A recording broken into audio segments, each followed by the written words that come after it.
can you imagine for a moment that before the war in Iraq broke out, that the President of the United States got on the phone and called magician David Copperfield in Las Vegas to ask him if he would go over to the Middle East to show, and I'm quoting the press on this, a fanatical religious sect to believe through nothing more than magic tricks that the magical powers that we have in America is far greater than any powers they would ever have.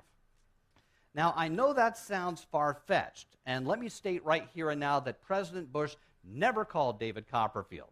But this is exactly what happened in 1856 when the French government asked a magician named Jean-Eugène Robert Houdin to go to Algeria to quell an uprising by a fanatical Arab religious sect called the Marabouts. And although the Secret Service had the ability to collect and analyze information, it needed to get information from overseas sources. But who in the early 1900s would have unprecedented access to European royalty, access to politicians of the day, even access to police and military installations and prisons? Enter Harry Houdini. In the 1900s, Houdini was the most famous performer in the world, and because of his unique profession, not just as a magician, but as an escape artist, he had reasonable and unprecedented access to police and military installations where he could challenge their jails and their restraints. And just by being a world-class celebrity, everyone in the world wanted to meet him. And so he was able to speak privately with world leaders and evaluate the political climate during the times. Houdini was a friend of Chief Wilkie, and through their correspondence, he described in detail the prisons, the locks, the political climates, and the discussions he had with world leaders in places like Russia and Germany. Through recently discovered documentation, it has been proven that during his tours in Europe, Houdini was a spy for the U.S. Secret Service. To add to that, in England, William Melville was the head of Scotland Yard's special branch, and he was the man who would start the famed intelligence agency called MI5. Melville met Houdini through a theater manager who challenged him to handcuff Houdini with the agreement that if Houdini could escape from the handcuffs, that the theater manager would give Houdini his first contract at the famed Alhambra Theater in London. So you understand, Houdini's success in America created a lot of imitators throughout Europe, and thinking that Houdini, like his imitators, simply used fake handcuffs, Melville used his own cuffs and handcuffed Houdini around a pillar in his office and said that he and the theater manager were going to go out to lunch and come back in a few hours to release him.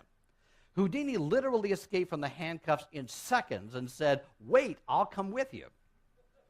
So Houdini got his Alhambra Theater contract, but it turns out that that small little audition was equally for the benefit of Scotland Yard as it was for the theater manager. And Melville was intrigued by Houdini. Even before the start of MI5, Melville knew that France, Russia, and Germany were spying on England, and he saw Houdini as a valuable asset who could gather information like no one else could.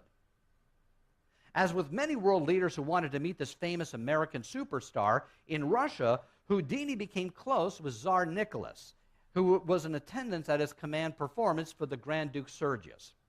Now, one of the tricks that impressed the Tsar was a trick where Houdini asked everyone in attendance to write down some impossible thing they would like to see performed. The slips were dropped into a hat, and the Grand Duke was asked to select any one of them. The Grand Duke picked one, and before revealing his selection, he smiled and said, "I think this will be even impossible for you, Houdini. Can you ring the bells of the Kremlin?" Now, at the time, the bells of the Kremlin had not rung in over 100 years. Even the ropes that rang the bells were no longer even in existence, and there was no physical way to ring the bells. But Houdini said he would try, and on that snowy, cold night, he opened the window facing the Kremlin. He removed his pocket square, and he laid it across his hand, and he sprinkled it with a mysterious purple powder. He then waved it in a slow arc. He cast his spell. "Powder, travel through the night, your assignation before dawn's light. From seventh heaven to deepest hell, do our bidding and ring the bell." Moments later, the bells of the Kremlin started ringing. Ding, Ding, ding, a miracle. Of course, it helped that Houdini's assistant was on the balcony of the hotel facing the Kremlin, and seeing Houdini wave the handkerchief in the air made the bells ring by firing off shots with an air rifle. But nevertheless, to the Tsar, it was an unexplainable miracle. In the 1950s, the Cold War was at its height. And within the Central Intelligence Agency, there was a concern. Actually, there was a panic, because they discovered that the Russians had developed a frightening new weapon. The Russians had found a way to control men's minds. This was the real factual story that inspired the movie The Manchurian Candidate, starring Frank Sinatra, a fictional tale about an American soldier who's captured in Korea and sent to a special brainwashing center in Manchuria to become a hypnotically controlled assassin, programmed to kill the President of the United States. And after hearing rumors of induced suicide and political assassins being brainwashed in Korea, Richard Helms, the agency's deputy director, proposed a top-secret program of research and development to explore their own methods of potentially controlling the minds of men.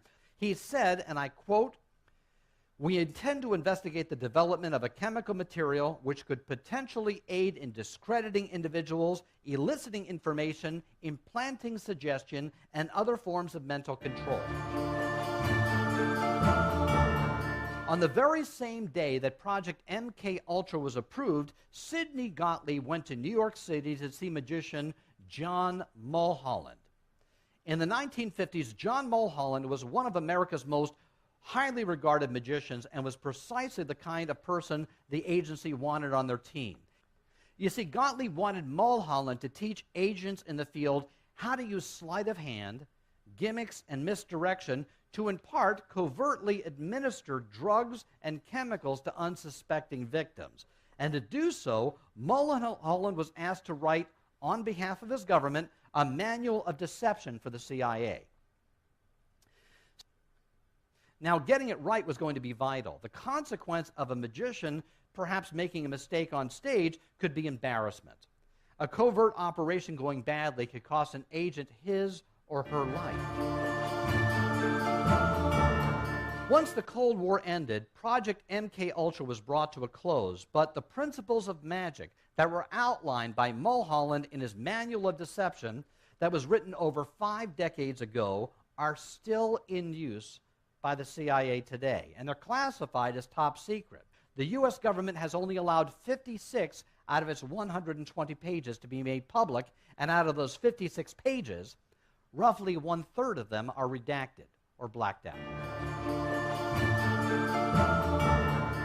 So let's jump back a bit to World War II and talk about Jasper Maskelyne, who was a very successful third-generation British magician. Rommel, the Desert Fox, expected a British attack in North Africa, and in preparation he created an enormous minefield that he called the Devil's Garden that consisted of over 500,000 landmines, 500,000 landmines. Any attacking forces would be caught up in that minefield for days where the Panzer forces could swoop in and destroy them. There was no way around it, and the British needed to get through that minefield, so Lieutenant General Bernard Montgomery enlisted the help of magician Jasper Maskelyne to design the largest deception plan of the Desert War called Operation Bertram, which was a combination of misdirection and illusion in 2 different places at the same time in a place called El Alamein. Now, this was not a minor scrapple. This was the turning point in the war. We were losing at that time, and this was the turning point in which Winston Churchill said, "Before Alamein, we never had a victory. After Alamein, we never had a defeat." And the German 90th Light Infantry and the Luftwaffe were immediately diverted from the front lines to protect the beach. And since the Germans had now diverted a majority of their forces away from the battlefield, some to the south and some to the north, it allowed Montgomery and the Allied forces to get through that minefield to win the battle for North Africa. The combination of deceptions worked flawlessly, and the success of Operation Bertram was best summed up by Winston Churchill himself, who said that by a marvelous system of camouflage complete tactical surprise was achieved in the desert. Now, these were just a few of the brilliant magicians who used their unique talents to do the impossible. From averting political uprisings to aiding the U.S. and England with unobtainable pre-war information, writing espionage manuals for the CIA, and with nothing more than an expertise in illusion design, scientific principles, and a keen understanding on perception and human nature, designed deceptive camouflage and illusionary tactics that helped to win one of the major battles of World War II. There's many more stories like this, but these are just some of the magicians who have affected world history through the use of magic, gumption, and illusionary principles, all honed from years of study in the perfection of deception. Thank you very much.